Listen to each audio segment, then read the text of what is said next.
Hello, and welcome to another video edition of Diffusing Dynamite. As always, we have the co-aces of the Intermissions Wrestling Division. I'm Joseph Casciaro.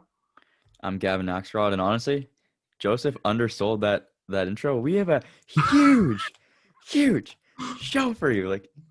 Didn't realize I we don't were even. dropping promos right off the bat. Yeah, this is a huge show.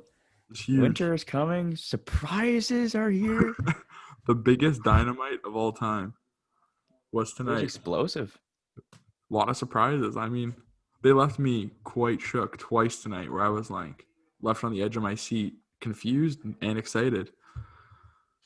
But yeah, crazy show. There's a lot of the headliner was obviously the AEW World Championship match, Jon Moxley defending against Kenny Omega.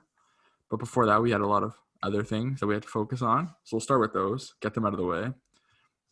First things first, the Dynamite Diamond Battle Royal, which was not a regular Battle Royal. It was two men left standing, and next week they'll be competing for the Diamond Ring, which is held by MJF, and he was one of the last two going against Orange Cassidy. What do you think of this, Gavin? Okay, I know when we did our preview, you can check it out on the intermission.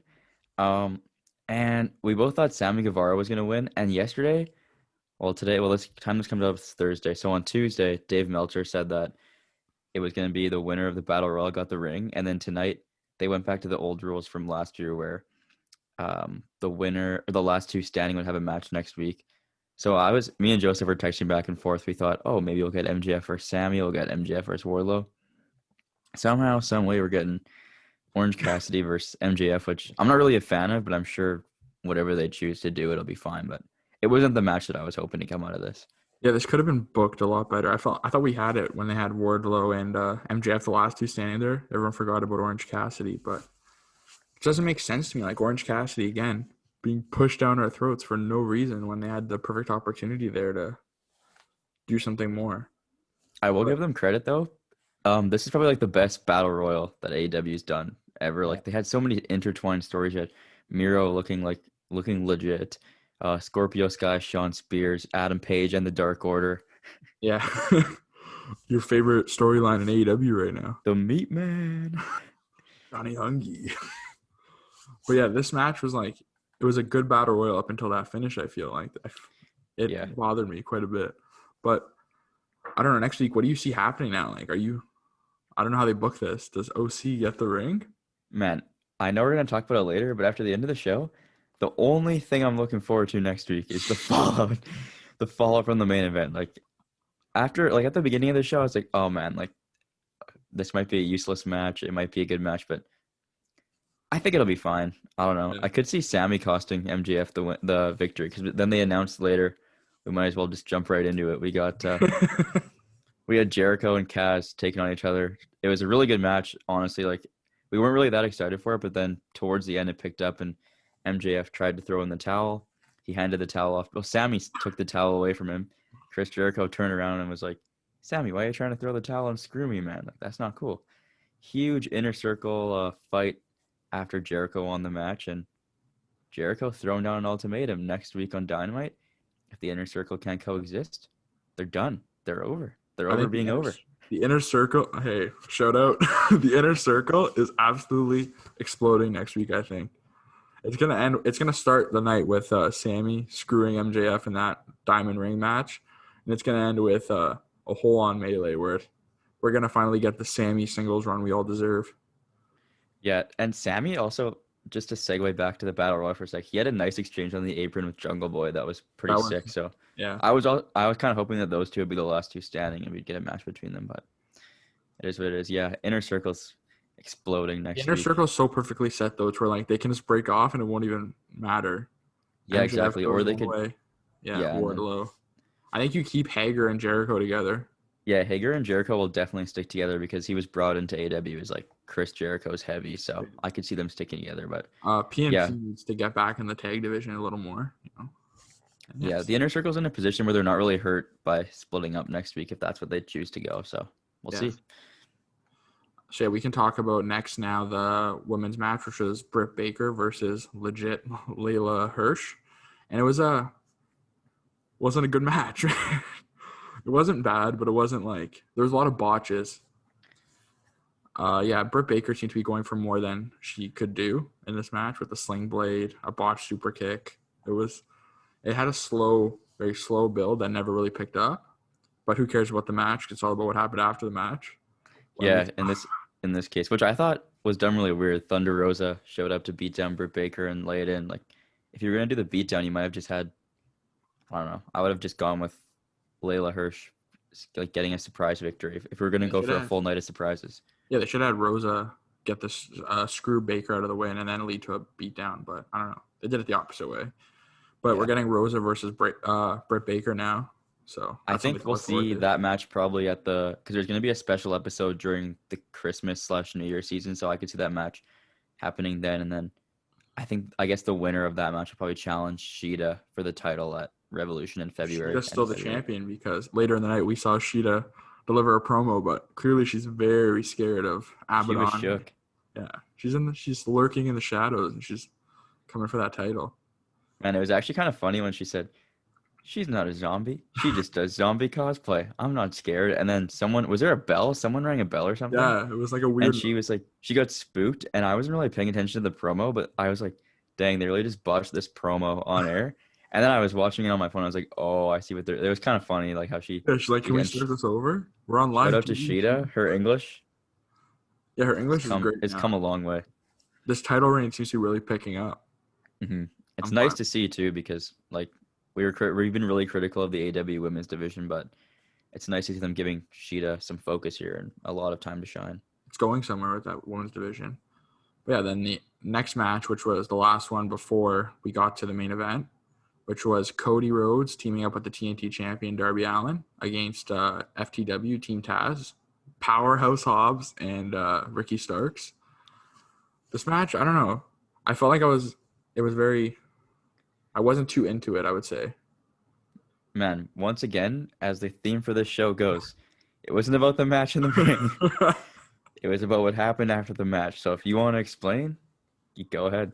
Okay, let me give the full rundown here because Yeah, since when? Since our last video when we did the full gear video, whole time before the show, during the show, even if you watch that video and go back, Gavin says he was waiting for Sting all night.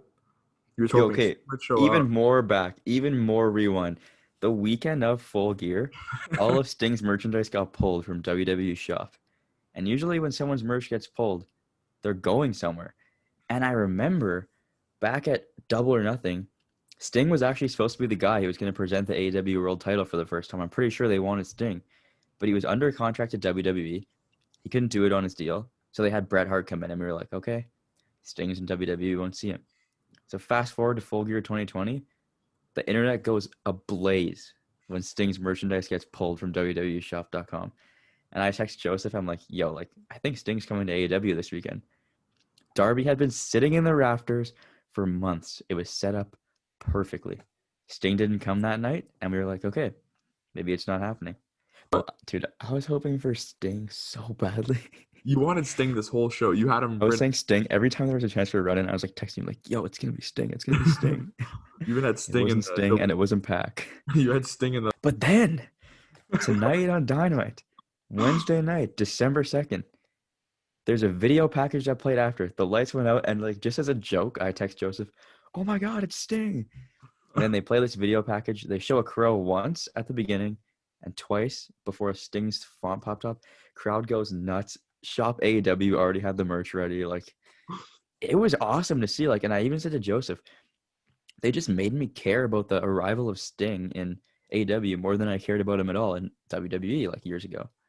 Yeah, they did this debut perfectly because I was doubting it up until like his name actually came up on the Titantron because I don't know, I just didn't expect it. I've been doubting you all along. I'm not gonna lie. This was all you. This was your booking, but I don't know. I just didn't see it happening. But when that name popped up, like even me as like a 19-year-old man, I popped like a little kid, and I was like, oh my God, it's Sting. Man, Who's not? the best part of that whole entire segment is like me and you, we weren't alive like when WCW was around. Like I said before, I was 2 months old in March of 2001 when it was the last WCW episode. Tony Schiavone's iconic "It's Sting" call. My God, man, that gave me chills when I was listening to it. I was like, it just like it was so cool to hear that live, and like even Excalibur was like speechless. Like he sounded like he was in tears when he was talking about it after.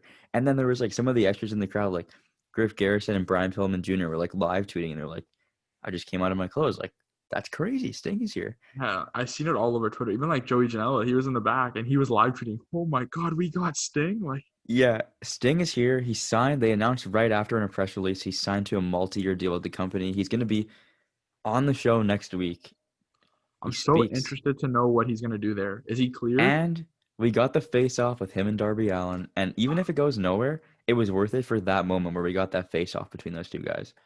I almost freaked when they went face to face. Like just that whole moment where he, even that subtle, like when he looked at the face paint and then checked to see if he had face paint on the other side. It was just so like just a nice little touch. But yeah, I'm so curious. I want to know if he's cleared. Are we gonna see Sting compete in AEW? It would be cool. Like, I think one of AEW's strengths is they've used the legends really well. So if they have Sting come in, like I remember Taz before, he wanted to be a mentor for Darby Allin. Darby didn't accept his services. And I think it would be cool if they had Sting play a mentor role for Darby. I don't know. I just like I don't have that much interest in seeing Sting wrestle. I don't think like, sometimes you see these guys go in the ring and they can't go and it just tarnishes their legacy. But if Sting is playing a mentor for Darby, that could be something pretty interesting to lean into. That would be crazy. That'd be such a nice little add-on to Hmm. Darby's lackluster reign so far. Yeah. Which I need to talk about for a second because I brought this Yeah. up before we even Go recorded. off, man. This TNT title. Why did they even bother putting the title on Darby if they're not going to use them and they're just going to have Cody overshadow him every single time they're out there? Even the whole thing of why is Darby coming out first? He's the one with the gold.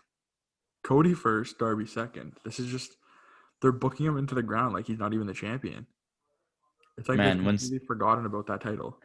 when they played the video for Sting, people in the live thread I was reading were like, "Oh my god, it's gonna be Shaq," and I was like, "Bro, if this is Shaq, this show is ruined. Like, if Shaq would have came out right there, the show is done. Like, they can't come back from that. They played this huge, crazy video, and Shaq, like, come on." But yeah, I'm really excited to see how this affects Dynamite going forward. And like, even though the card wasn't that great until the main event, which we'll get into for a second, it feels exactly like a pay-per-view where you're like, you want to tune into the show next week really badly. Yeah, I agree. But yeah, that's the perfect time to go into the final main event now. The AEW World Championship match. Jon Moxley versus the cleaner, Kenny Omega. And we need to add in the very important fact that Don Callis was on commentary, which came into play very much. But for the match itself, it was a pretty slow build, and then all of a sudden it kicked into high gear. And we thought it was going to stay in high gear, but obviously we went a different route. But what did you think of that match? Like, for the most part, they actually were going one-on-one. Um, I enjoyed the match. Like, I don't think it's the best match of either man's career. I enjoyed it. And now that we've seen everything play out, it's very clear that they're going to build to something else down the line. Like, it's like, it kind of reminds me of when Page and Omega fought at Full Gear. They're obviously like holding stuff back. These guys went all out, but there's more. Like, they can reach that next level. And I think that Revolution, February 20, what is it, February 28th, I 27th? think so, yeah. Whenever that pay-per-view is, there will be a match. And like Joseph and I have been fantasy booking that. It's going to either be a 2 out of 3 falls match or a 3 stages of hell match, because as we saw tonight in the finish, Don Callis okay, this spot got me actually because Omega yeah, got paradigm shifted from Moxley into a heater. He was down on the floor, the medics come out. Don Callis sprints off the table and he's like saying Omega's hurt, like let's let it go, stop the match. He's on a microphone. Somehow the microphone gets tossed, I guess, to Kenny.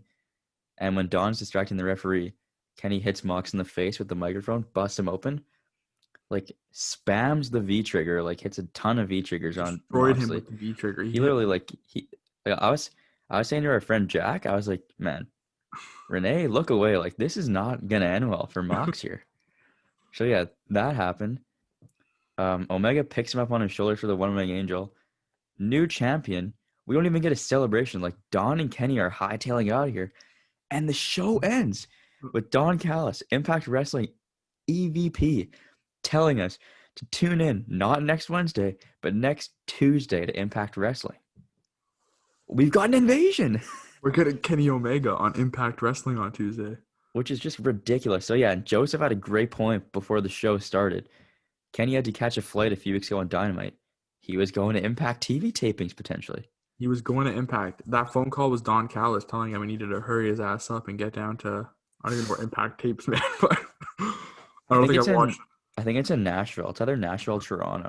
I don't even remember the last time I've watched an episode of Impact, but this is huge, man. Like that's such a huge. If they're working together, this is a huge grab for both companies. Yeah, and I think the interesting thing is that it's been ages since we've seen a major promotion that's still like intact with all of its stars facing off with another major promotion with all of its stars.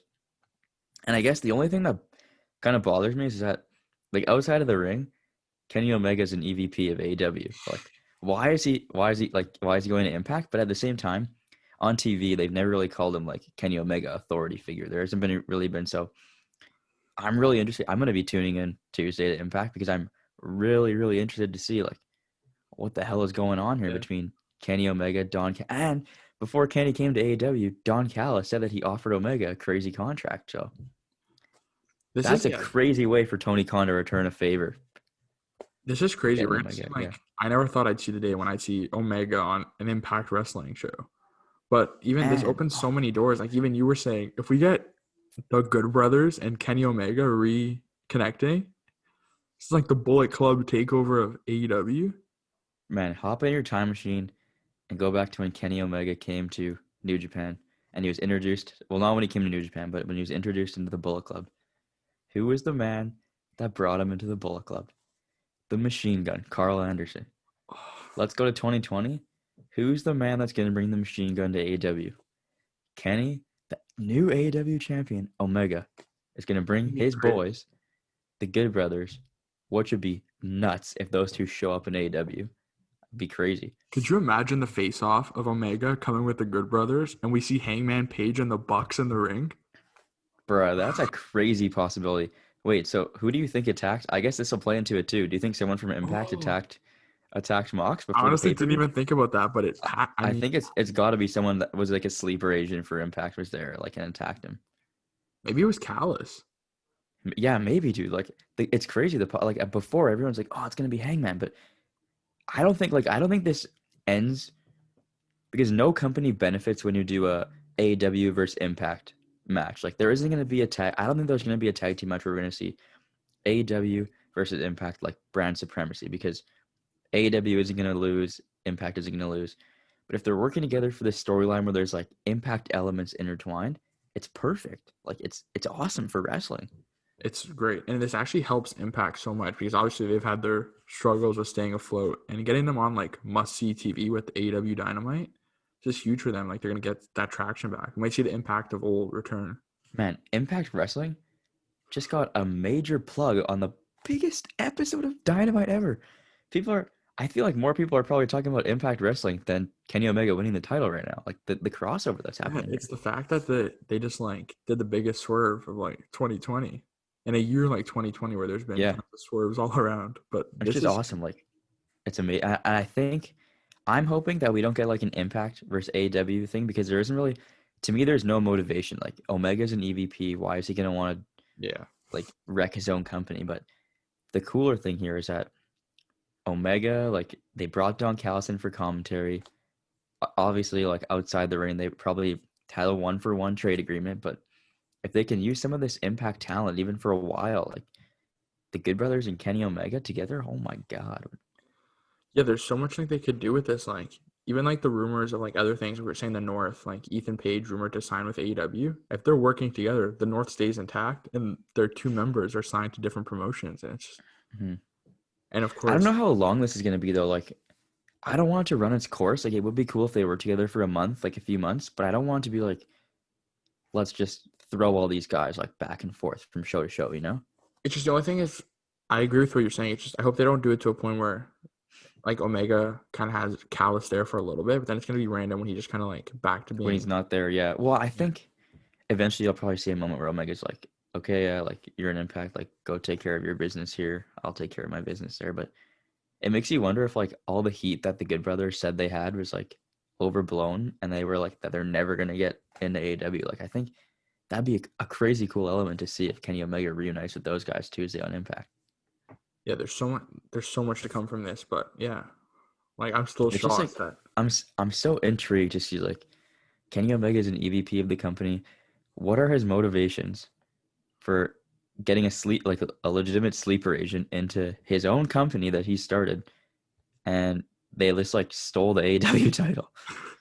yeah, like there's so much to come from it with like Omega going to be on both shows, and we're going to see like they could bring so much with it. Like I'm just intrigued to see what happens on Impact because we could even see like if he was at the tapings, you could see some AEW guys even show up on Tuesday more than just Omega to kind of call him out. If we see Yeah, Mox man. invade into Impact Zone, No, I don't think Mox is gonna go to Impact, but I don't know. I don't want Omega to like be this guy who like he's gonna go wrestle at Impact and like, oh, I'm not defending the AEW title in AEW, because then it's like weird that AEW's champion is gonna be an Impact, but it will be cool next Tuesday because people are gonna want to tune into Impact, and then Omega, like, his eye was busted at the end of the match. He could be out for a while. Like, you never know. So I don't know. Guess we'll have to wait and see. yeah, there's so much to wait and see with this show. But yeah, next week we got a lot to find out. Like Omega's gonna be our champion though, and that's the best thing we saw. And we The both bigger called question it. is, will Kenny Omega be on Dynamite next week? That's a really big question. Like, is he We don't know. in the Impact Zone now for good? We're not Man, gonna see him on Dynamite for a this while. Monday's episode of Being the Elite is going to be so important because, like, the Kenny Omega we knew of old, the last time he won a major championship was in, I mean, not to take away anything from AAA, but, like, the last, like, huge championship win of Kenny Omega's career when he won the IWGP title. Kota Ibushi was there. The Young Bucks were there. Tonight, Don Callis and him just took off. Like, there was no celebration. They dropped a championship T-shirt, but there's no celebration. Nothing. Like, Yeah, we were his expecting such friends. like a huge celebration. We wanted to see a goodbye and good night, and we got nothing. Like he just hightailed it out of there. Do you think that this also plays back to where, when Omega left All Out, or was it? Yeah, it was All Out, and he's told the Bucks at the end, he's like, "Are you coming with me? Because once you go down this path, there's no turning back," and the Bucks didn't go with him. Oh, Do you think that also plays into this too? Like, I there's so completely many forgot about layers. that. That 100% plays into this. Like Because it then must. the pay-per-view after All Out, Full Gear in November, Don Callis, like, Was there. Kenny Omega arranged for Callis to be there. Just uncrack the code. Man, It's there's gonna there's lead to the just there's traction between the Bucks and Omega. Like yeah, like that's what I want to see. I want to see like how are the Bucks gonna take the fact that Omega just like hightailed it out of there with betrayed that their own company. championship. He Yeah. Yeah, that's like the first screwy finish too in a major AEW match, and it Yeah. wasn't even like we didn't want it. It was a really good way to end the match, and like I'm hoping that it's December now. We get the month of January. There's a lot of Impact and AEW stuff, but I'm hoping at the end of February it'll just be like Mox and Kenny to get like one-on-one again. Give me like a 3 stages of hell or a triple best 2 out of 3. But I don't want them to drag out this Impact stuff super long. Yeah, I agree. You need to let both companies stand on their own before like you don't need them Yeah, to be exactly. one cohesive unit. But yeah, I hope they use it to their like potential. We see some impact guys on Dynamite, which would be a good help. And as long as I need to just see like that Good Brothers and Omega on Dynamite at least once. Man, that would be nuts. Like Carl Anderson and Luke Gallows coming through to AEW TV. Oh my God, man. Because their run in Impact has been awful. So if they can Yeah, reignite their it'd be huge. yeah. It's just like, did Kenny Omega just betray like the Bucks tonight? Like what? I feel like that's why I'm looking at it, just because I feel like he betrayed the Bucks, he betrayed Cody, he betrayed I feel like Hangman. like literally betrayed the entire company tonight. Like obviously Kenny knew this was going down because he grabbed the mic from Callis and they ran out of there. But and it'd be like hilarious too if Omega was like, remember on BT we had the phone thing too, where Hangman was trying to get back in the good graces of the Bucks, and someone stole his phone and was like, "I hate you guys, like f you." Like, Who what could if have Omega was the one who stole the phone and like he was just pretending to be friends with the Bucks the entire time? Yeah, there's so many layers to this, man. Bro, this is like us doing a full scale investigation right now. Yeah, like I need to know what's gonna happen next. I'm so like I've never been so excited for Impact. I just want to hear what he has to say. Man, I this is my situation. I got a 55% exam next Wednesday morning. You bet your ass I'll be tuning into Impact on Tuesday. I'll study during the day, but like, my God, man, this is like a crazy time to be a wrestling fan. It's so exciting. Yeah, I've never like. I feel like it's been so long since I felt like this about a wrestling show. I wonder if Mox is going to be on TV next week too, or if he'll go away for a while. I feel, I think he goes away for a while, but I think that's a good thing. I'd really enjoy like Omega like talking his trash and like for a while, and then Mox like shows up and says, "Yo, like I'm not dead." I think he comes. I think Mox comes back the night if it goes where we're expecting it. Omega says goodbye to Callis. And then he could be Potentially. like, yeah, he could be like, oh, I'm on top. I'm back. I'm the best. And all of a sudden you just hear Mox's music hit. Yeah, and like knowing Omega too, like he'll come with this excuse like I'm the best wrestler, and Mox come back like, well, if you're the best, like beat me without any help, and then they can say, okay, Don Callis, Impact, thank you for your services. It was a great time, but now let's settle this. And I think Omega's got to win the rematch. Like I have no interest. No Oh yeah, offense to Moxley, I have no interest. Like if they do a 2 out of 3 falls, it's nice because Mox can win 1 fall, Omega can win 2. Like, but I have no interest in seeing Omega win the belt. I mean, Mox win the belt back right away. I hope they do the 3 stages of hell though. I feel like there's so many layers. Yeah, any match like even an Iron Man match would be sick too. Like a really long, like a 60-minute Iron Man match at Revolution. Either way, like that pay-per-view's looking stacked so far. Yeah, I'm assuming we're getting Bucks versus FTR too, the way they were talking. I hope they don't. Yeah, I can see that. It seems like that's the way they're going. And then we're gonna get Omega Mox too. Yeah, It's a loaded card. Whatever. Hopefully we get an actual TNT championship match on that card. yeah, man. Well, yeah. Well, now that this like AEW title match is over, they can start pushing the TNT title back into the picture. But yeah. But yeah, it was an action-packed Dynamite. I would say it might not be the best match quality, but for storytelling, this was the best Dynamite ever. Because we're left with so many questions, and I don't know what's gonna happen next. yeah, well, as always, we'll find out next week. Yeah. For now, we bid you adieu. But yeah, you want to plug Goodbye. your Instagram, Twitter, Gavin? Yeah, follow me on Twitter at Gavin77X. Same for Instagram. That's all I got for tonight. Yeah, you can follow me at Jake Casciaro on Instagram, and then Jake Casciaro on Twitter too. Just add a couple extra O's on that. And then, yeah, we'll be back next week on the intermission with the written version of Diffusing Dynamite. And we'll see you again soon with a video, potentially after Bash at the Beach. That's the next one. And, yeah, we'll see you guys soon. Thanks for tuning in.